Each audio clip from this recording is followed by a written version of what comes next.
कहते हैं किसी जगह एक शख्स रहता था जिसके 3 बेटे थे। वो शख्स ने अपने तीनों बेटों के नाम अब्दुल्ला रखे हुए थे। दिन गुजरते रहे हत्ता कि उसे मर्जुल मौत ने आन लिया। उसने अपने तीनों बेटों को बुलाकर वसीयत की कि अब्दुल्ला को विरासत मिलेगी, अब्दुल्ला को विरासत नहीं मिलेगी, और अब्दुल्ला को विरासत मिलेगी। उसके साथ ही उसकी रूह कब्ज हो गई। वो खुद तो फौत हो गया मगर अपने बेटों को हैरत में डाल गया कि कैसे फैसला करें कि किन 2 अब्दुल्ला को विरासत मिले, किस एक को नहीं मिलेगी। तीनों ने फैसला किया कि शहर जाकर काजी से अपना मसला बयान करें और उससे कोई हल मांगे। तीनों अपने ज़ादेरा के साथ आज़मी सफर हुए।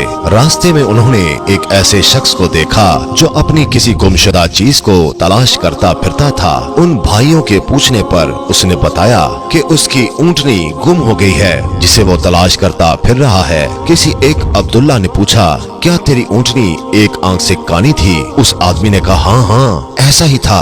दूसरे अब्दुल्ला ने पूछा, क्या तेरी ऊँटनी एक टांग से लंगड़ी थी? तो उस आदमी ने जल्दी से कहा, बिल्कुल सही, मेरी ऊँटनी वाकई एक टांग से लंगड़ी थी। तीसरे अब्दुल्ला ने ऊँटनी के मालिक से पूछा, क्या तेरी ऊँटनी की दुम कटी हुई थी? तो उसने खुशी से कहा, बिल्कुल ठीक, मेरी ऊँटनी की दुम भी कटी हुई थी। बस अब जल्दी से बता दो मेरी ऊँटनी कहाँ है? तीनों अब्दुल्ला ने मिलकर जवाब दिया, बाखुदा हमें आपकी ऊँटनी के बारे में कोई इल्म नहीं, हमने उसे हरगिज नहीं देखा। ऊँटनी का मालिक उनकी ये बात सुनकर गुस्से से पागल हो गया। उसने फैसला किया कि इन तीनों को काजी के पास ले जाएगा। उसे पूरा यकीन था कि उसकी ऊँटनी को ये तीनों ज़िबा करके खा चुके हैं और अब अपने जुर्म को छुपाने के लिए झूठ बोल रहे हैं। ऊँटनी वाले ने जब तीनों को अपना इरादा बताया तो उन्होंने कहा, हमें कोई एतराज नहीं क्योंकि हम खुद भी काजी के पास ही जा रहे हैं। जब ये चारों काजी के पास पहुँचे तो ऊँटनी वाले ने काजी से अपना किस्सा बयान किया। काजी ने उन तीनों से कहा, जिस तरह तुम लोगों ने ऊँटनी की निशानियाँ बताई हैं उसका एक ही नतीजा निकलता है कि ऊँटनी तुम तीनों के पास है।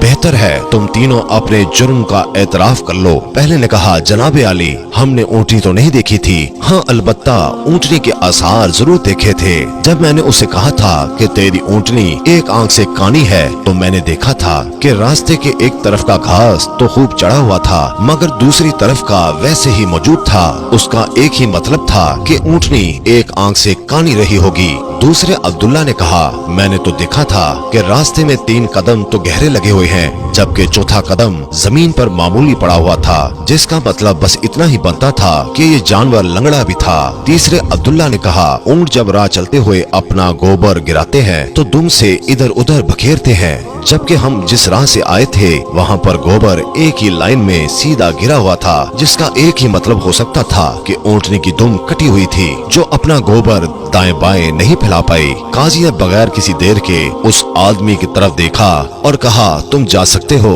तुम्हारी ऊँटनी इन लोगों के पास नहीं है और ना ही उन्होंने उसे देखा है। ऊँटनी वाले शख्स के जाने के बाद उन तीनों भाइयों ने काजी से अपना किस्सा बयान किया, जिसे सुनकर काजी बहुत हैरान हुआ।